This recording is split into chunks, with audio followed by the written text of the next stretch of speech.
क्या हाल है? खरीदारी करने आए हो? जी। महंगाई तो बहुत हो गई होगी। ये मुझे बताओ, आपके नज़दीक पाकिस्तान का सबसे बड़ा मसला क्या है? मेरी सबसे बड़ा मसला महंगाई है। महंगाई है जी। अगर महंगाई हल हो जाए तो सारे मसले हल हो जाएंगे। सारे मसले हल हो जाएगा। अच्छा, मुझे ये बताओ कि इलेक्शन होने वाला है जनवरी फरवरी में, जो कह रहे हैं, आपको लगता है हो जाएगा? जी इंशाल्लाह हो जाएगा। कौन जीतेगा आपको? खान जीतेगा, इमरान खान।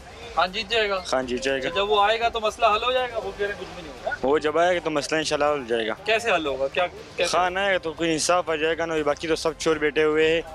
खान आ जाएंगे इंशाल्लाह, कुछ हालात बराबर हो जाएगा मुल्क का। जब 4 साल थे उस वक्त इंसाफ आ गया था? तो उस वक्त वो लोगों ने वो खजाना खाली था उस टाइम, पूरा खाली था? पूरा खाली हो गया, तो कुछ रह गया। वो भी खान ने कुछ वो किया, मुल्क के लिए कुछ काम किया। अच्छा। तो खजाना खाली हो गया, बेस का हुकूमत भी खत्म हो गया। अच्छा जी। तो मियाँ साहब जो वापस आ रहे हैं, आपको क्या लगता है मियाँ साहब वज़ीर आज़म नहीं बनेंगे चौथी बार? जिंदगी भर नहीं बनेगा। जिंदगी भर? जिंदगी भर नहीं बनेगा। अच्छा जी। ठीक है। और इस सब हालात का जिम्मेदार कौन है? सब हालात का जिम्मेदार तो हुकूमत है ना। सब चोर बैठे हुए हैं, एक से दूसरा चोर आ रहे, जो एक उठ जाए दूसरा चोर आ रहे, सब वो करे ना। और ये हुकूमत चोर है? हुकूमत चोर है। पाकिस्तान का सबसे बड़ा मसला क्या है इस वक्त आपके नजदीक? महंगाई।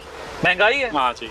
तो महंगाई आपके ख्याल में कौन खत्म कर सकता है पाकिस्तान? इमरान खान ही ये खत्म कर सकते हैं, और कौन करेगा? अच्छा, तो पीछे जो 4 साल उनकी हुकूमत थी तो उन्होंने खत्म कर दी थी? कोरोना में तो 2 साल गुजर गए उनके। ठीक है, और 2 साल पीछे? 2 साल बाकी उन्होंने टक टुक की है। अच्छा है, टक टुक हाँ की। जी।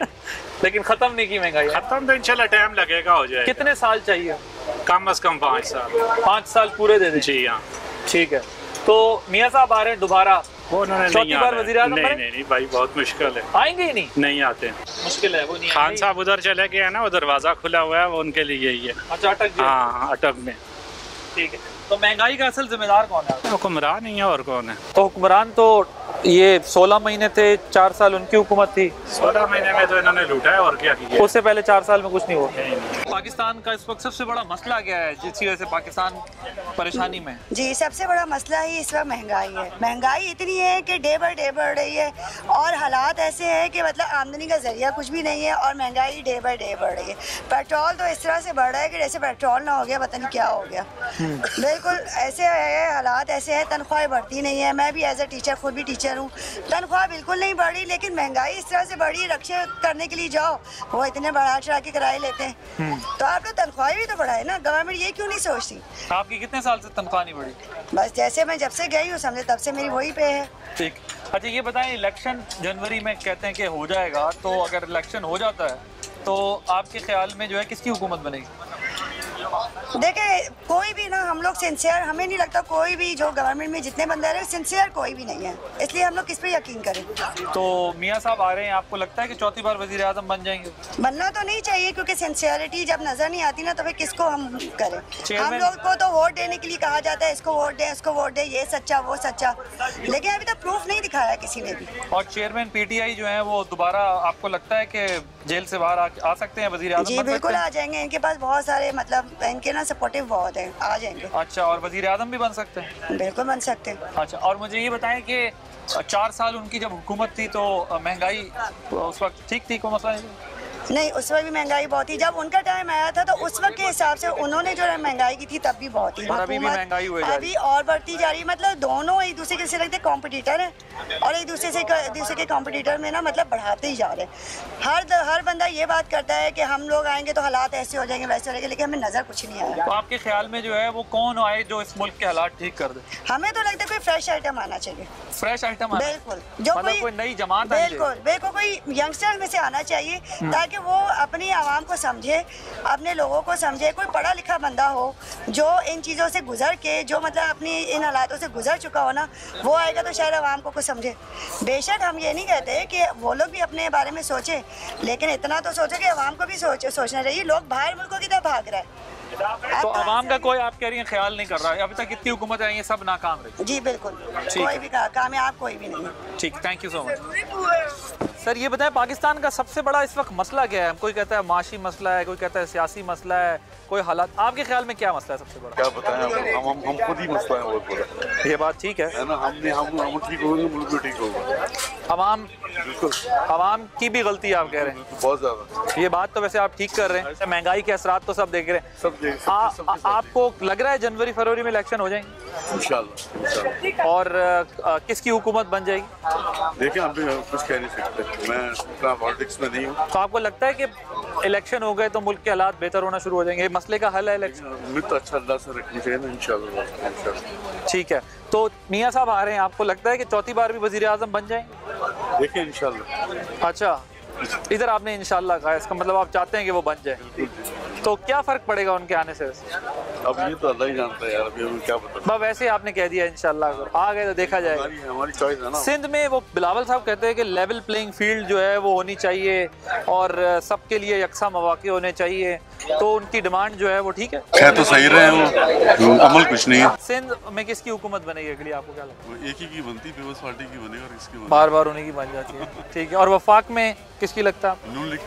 नून लीग इंशाल्लाह। और आपको लगता है कि वो मसाइल हल कर देंगे? तो भाई हम तो वही इन्हीं को वोट देते हैं नवाज शरीफ। अच्छा, ठीक, सही। और महंगाई के ज़ाहिर असरात सबके ऊपर ही पड़ गए, लेकिन क्या आपने कभी भी अपनी ज़िंदगी में इतना फ़र्क देखा था महंगाई का? नहीं, ऐसा नहीं देखा, लेकिन अभी है, बहुत है महंगाई। कराची का क्या सबसे बड़ा मसला है? कराची का मसला है कि सारे मसले पूरे पाकिस्तान के मसले एक ही हैं। अवाम सुधरे तो सब सुधरे। यानी अवाम को आप कह रहे हैं एहसास जिम्मेदारी खुद भी नहीं है? हाँ, बिल्कुल।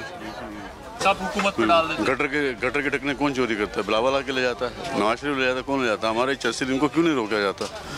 तो इस तरह से तो हर पूरा मुल्क इसी तरह तबाही है ना। गटर आप बताएं, फुटबॉल बन रही होती है, मोटरसाइकिल वाले तोड़ के चले जाते हैं, अपने निकलने का रास्ता बना देते हैं। भाई क्यों तोड़ रहे हो?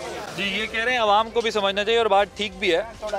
चोरी या ये सब चीज़ें चले अपनी जगह, ये तो क्राइम होता है पूरी दुनिया में, लेकिन अवाम को भी जिम्मेदारी की ज़रूरत है, क्योंकि अवाम अपनी जिम्मेदारी पूरी नहीं करती है, सब हुक्मरानों पर डालती है। इनका ख्याल है कि अवाम खुद भी जिम्मेदारी लें, तब जाके मुल्क ठीक होगा, वरना सिर्फ हुक्मरानों के ठीक होने से नहीं होगा। क्या नाम है आपका? लाल बख्श। लाल बख्श साहब, कौन जिम्मेदार है पाकिस्तान के इन हालात में? सारी सियासी जमातें, कुछ हमारी पब्लिक भी। अब अगर सारी सियासी जमातें फेल हो गई हैं तो फिर आपके ख्याल में आगे क्या होगा? कौन आएगा? वही चेहरे आएंगे। हमारे मुल्क में तो ऐसा ही होता रहे, कोई ना कोई सियासी जमात अपना बयानियाँ बदल के आ जाएगी, फिर हम वोट दे देंगे, फिर वो 5 साल के लिए हमारे ऊपर मुसल्लत हो जाएंगे, फिर पेट्रोल पे रोएंगे, फिर राशन पे रोएंगे। यही चलता रहेगा। इस मुल्क को एक इनकलाब चाहिए, वो हम पब्लिक ला सकते हैं, वो पता नहीं कब दिन आएगा। पाकिस्तान का इस वक्त सबसे बड़ा मसला क्या है? महंगाई है, बेरोजगारी है, सियासी बोर, क्या चीज़ सबसे बड़ा मसला है? पाकिस्तान कोई किसी के समझ में नहीं आ रहा है। किसी की समझ नहीं आ रहा। पाकिस्तान के इस टाइम जो है, पाकिस्तान को वज़ीर आज़म इस टाइम 10 या 12 दाने हैं। हमारा तो पता भी नहीं पाकिस्तान का वज़ीर आज़म कौन है। पाकिस्तान का वज़ीर आज़म कौन है आपको नहीं पता? नहीं, हमारा को पता नहीं है। अनवार काकड़ साहब को आप नहीं जानते? भाई तो सब वज़ीर आज़म है, इसमें कौन सा? वो तो ऐसे बेटा, वो तो महीने के लिए 3 महीने के लिए बेटा, उसको वज़ीर आज़म थोड़ी है वो। अच्छा, आप मुझे ये बताओ कि आपके नज़दीक सबसे बड़ा मसला, इसका मतलब लॉ एंड ऑर्डर का मसला है, आप समझते हैं? जी, मुल्क कानून में नहीं है। कानून नहीं है मुल्क में। अच्छा, ये बताएंगे ये कानून कौन ला सकता है इस मुल्क में? मेरे को तो कोई नहीं लग रहा है। कोई नहीं लग रहा, किसी जमात से उम्मीद नहीं? नहीं, किसी से उम्मीद नहीं। सबने आपकी उम्मीदें तोड़ दी हैं। सब ने उम्मीद तोड़ दिया। वो इमरान खान से उम्मीद था, वो हम लोगों ने वोट दिया, कभी जिंदगी में किसी को वोट नहीं दिया था। उससे भी दिल टूट गया। उसने भी नहीं? नहीं, उसने क्या किया? उसने जो मुआदे किया, जो हम नौकरी देगा, जो हम गुर्बत खत्म करेगा, में वो भी चोर निकला था। उसके साथ भी चोर थे सर? वो खुद भी चोर निकला। क्या चोरी की उसने? कौन सा अच्छा काम किया? उसको कोई अच्छा काम बताओ जो अच्छा काम किया, जो मुल्क के लिए जो उसने सोचा था, उसने मुल्क की क्या किया? बस नवाज शरीफ का पीछे पड़ा हुआ, नवाज शरीफ चोर। उससे तुमने कुछ बरामद किया? बंदा किसी चोर के पीछे पड़े तो वो चीज़ चोर से कुछ चीज़ बरामद भी करे।